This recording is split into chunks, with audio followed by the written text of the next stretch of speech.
Merhaba arkadaşlar. Bugünkü videomda en kolay ve hızlı tığ işi buket soğan çiçeğinin yapılışını anlatacağım. Çiçeğin yapılışında lila tonlarında koton iplik ile 3,5 milimetre tığ kullanacağız. Çiçeğin yapılışına ilk düğme attıktan sonra 60 zincir yaparak başlayalım. 60 zinciri yaptım. Birinci sıra için 3. zincirden başlayarak sıra sonuna kadar altta yaptığımız tüm zincirlerin tepesine sık iğne yaparak devam edelim.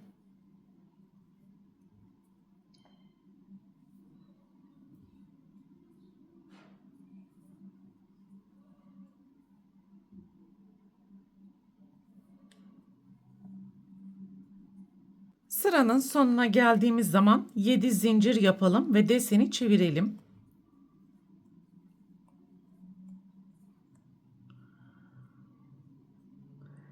Bir, iki, üç, dördüncü zincirin içerisine ikili trabzan yapalım. Aynı ilmeğin içerisine kayma dikişi.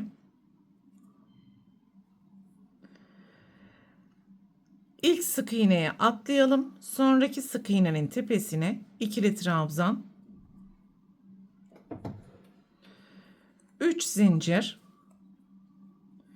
Birinci zincirin içerisine ikili trabzan. 2 trabzan ortasındaki boşluğa sık iğne. Sonraki sık iğnenin tepesine ikili trabzan. 3 zincir.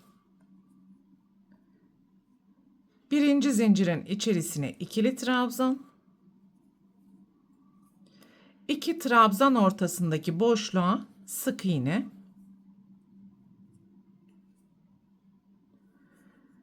Sonraki sık iğnenin tepesine ikili trabzan. 3 zincir. Birinci zincirin içerisine ikili trabzan. Alt taraftaki 2 trabzanın ortasına sık iğne. Bu şekilde sıra sonuna kadar devam edelim.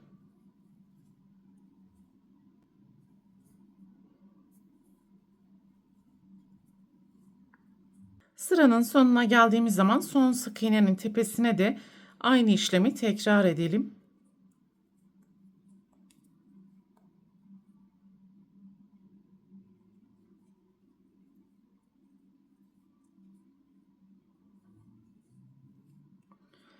İkili trabzanın yapmış olduğumuz nokta içerisine sık iğne ve alttaki zincirin tepesine de sık iğne yapalım.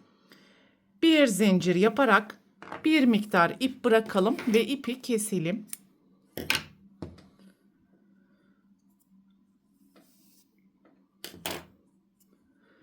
Şimdi yapmış olduğumuz bu parçaya çiçek görüntüsünü verelim arkadaşlar. Kendi ekseni etrafında kıvıralım.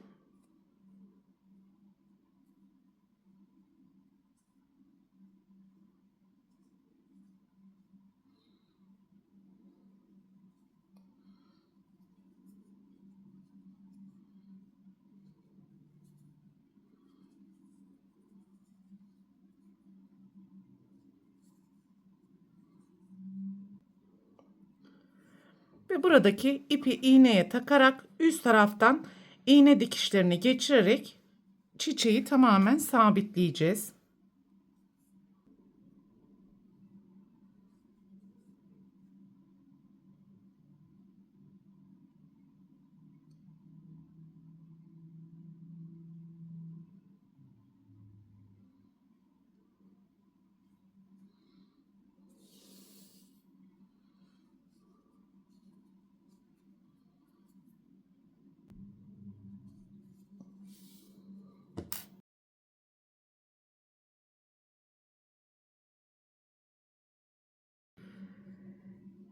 Çiçeğimizin dikme işlemini tamamladıktan sonra şimdi yeşil renk ile yaprakları yapmaya başlayalım. 8 zincir.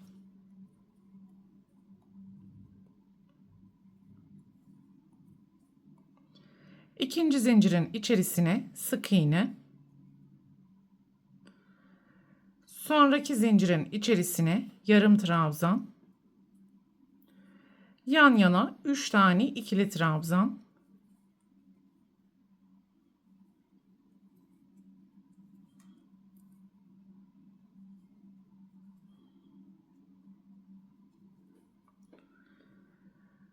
sonraki zincirin içerisine yarım trabzan, son zincirin içerisine 2 sık iğne, 2 zincir, 2 sık iğne.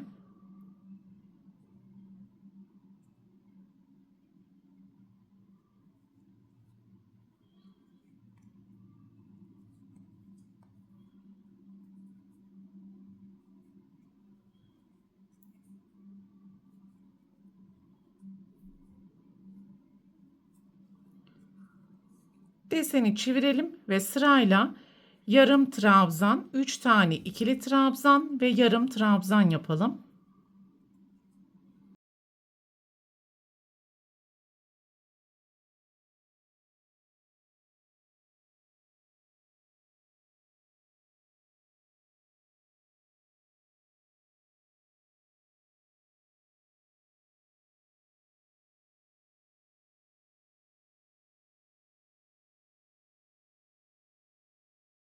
Son zincir boşluğunun içerisine buradaki köşe dönüşündeki gibi 2 tane sık iğne, 2 zincir ve 1 sık iğne yapalım.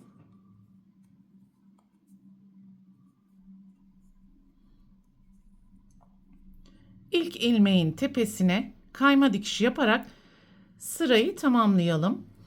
1 zincir, aynı ilmeğin tepesinden başlayarak dönüşte yapmış olduğumuz 2 zincire gelene kadar tüm ilmeklerin tepesine yarım trabzan yapalım.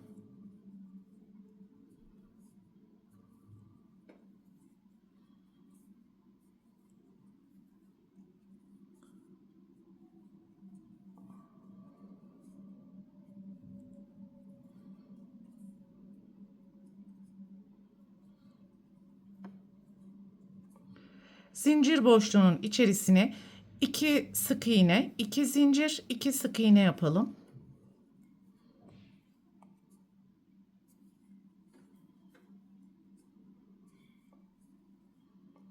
Sonraki zincir boşluğuna gelene kadar alttaki tüm ilmeklerin tepesine yarım trabzan yapalım.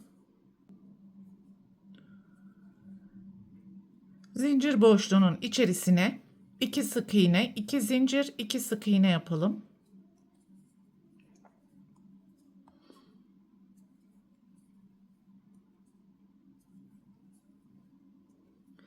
İlk ilmeğin tepesine kayma dikişi yaparak sırayı tamamlayalım ve bir zincir yaptıktan sonra ipi burada keselim.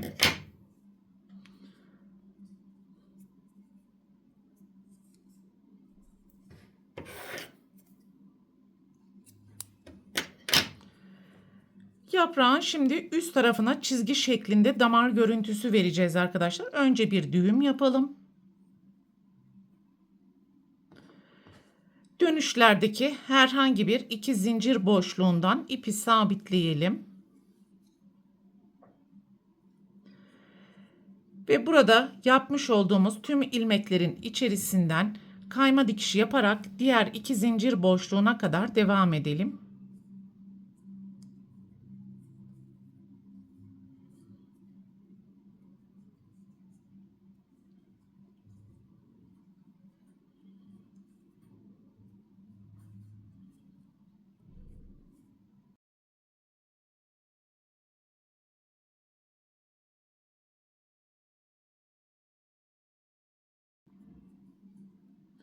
İki zincir boşluğuna da kayma dikişini yaptıktan sonra bir zincir yaparak ipi keselim ve tüm ipleri arka taraftaki ilmeklerin arasından gizleyebildiğimiz kadar gizleme işlemini yapalım. Burada anlatmış olduğum tüm kurallara dikkat ederek toplam 2 adet yaprak oluşturalım arkadaşlar. Çiçeğin sapı için ben çöp ahşap şiş kullanacağım. Bu çöp şişin etrafını yeşil renk ile saracağız.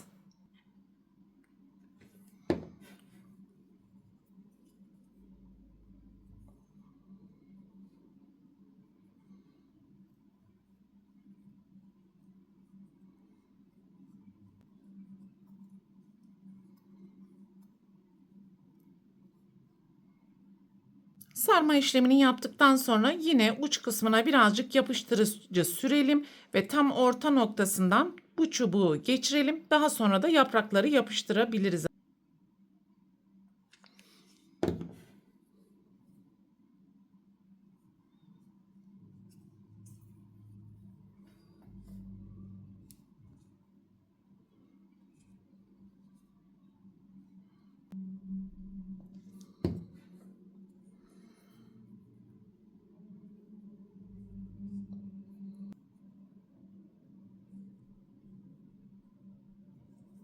Çiçeğin her iki yaprağını da birleştirdim. Görmüş olduğunuz gibi gayet şık ve güzel oldu. Bu videoda anlatacaklarım bunlardan ibaretti. Umarım sizler için faydalı bir video olmuştur. Sonraki eğitim videosunda görüşene dek lütfen kanalıma abone olarak videomu beğenmeyi ve düşüncelerinizi yorumlar kısmında belirtmeyi unutmayın. Hoşça kalın.